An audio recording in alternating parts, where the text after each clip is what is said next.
On m'a posé une question, c'est quelqu'un qui fait du cyclisme, qui a des douleurs à la jambe droite et à la jambe gauche qui s'alternent, il n'y a pas trop de logique là-dedans. Il fait des étirements, il va voir l'ostéo, il a même des semelles orthopédiques et il n'y a rien qui fait, ça ne va toujours pas. Et il me demande comment je peux faire pour aller mieux. Voilà, bon, donc très très simple. Déjà, les semelles orthopédiques quand on fait du vélo, c'est pas très utile, hein. Si on a mal quand on fait du vélo et qu'on a des semelles orthopédiques, je vois pas du tout ce que ça peut changer. Voilà. S'il fait de l'ostéo que ça ne l'améliore pas sur le vélo, ça veut dire que c'est souvent des séquelles chroniques. Et donc sa stratégie de faire des étirements pour aller mieux, c'est sûrement en vélo qu'il a mal, hein, et avec des douleurs plus ou moins à droite ou à gauche au niveau des fesses, c'est très bien de faire des étirements. C'est très bien et c'est exactement ce qu'il fallait faire.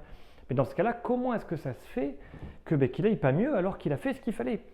C'est peut-être que ce n'était pas les bons étirements, c'est tout, hein.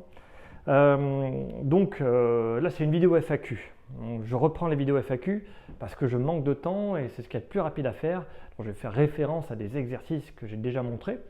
Donc c'est très simple, hein. Le premier truc à faire pour diminuer les douleurs que tu as dans les jambes après avoir couru, hein, après avoir fait du cyclisme, pardon, du vélo, c'est les étirements des fessiers, c'est des formes de sciatique. Si ça balance, c'est que en réalité, tu t'étires tes fessiers, tac, il faut étirer là, ça là. Si tu les tires, tu auras moins mal, mais ça ne va pas forcément te guérir. Si tu as mal aux deux et que ça bascule de l'un à l'autre, c'est qu'en réalité ton dos il est raide comme la mort.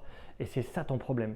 C'est d'être en hyperflexion sur le dos et de ne pas être capable de tenir cette position-là. Donc moi ce que j'ai à te conseiller, en plus de continuer les étirements pour les fessiers, ce qui à mon avis tu le fais déjà et c'est ce qu'il faut faire pour faire diminuer les douleurs de sciatique, il faut rajouter l'étirement du dos en rotation.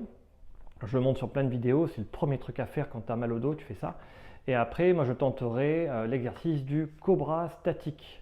Donc si tu n'es pas bien ici, tu dois manquer de glissement des vertèbres pour aller dans cette position. Donc on va justement pas s'étirer dans cette position, on va chercher à ce que tu regagnes l'hyperextension.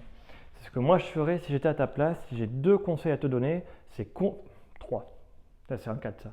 3, ça c'est mieux. C'est continue les étirements des fessiers, fais l'étirement du dos en rotation et seulement après l'étirement du dos en rotation, tu fais l'exercice du cobra statique. Mais attention, il faut bien regarder la vidéo parce que il y a plein de manières de rater son cobra statique et d'avoir plus mal après. Si tu fais correctement, ça va t'améliorer. Si par contre ça ne t'améliore pas, il faudra me reposer notre question.